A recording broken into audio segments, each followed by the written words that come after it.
Zupaia bat ite. De calamarra mozte.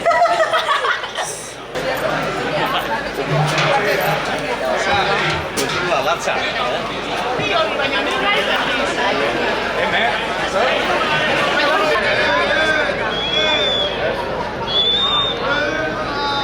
Euskal presoen beharrak hor diraute, lehen bezala. Egoera hau arintzeko asmoz, animatu gara ataunen horrelako ekitaldi bat burutzea.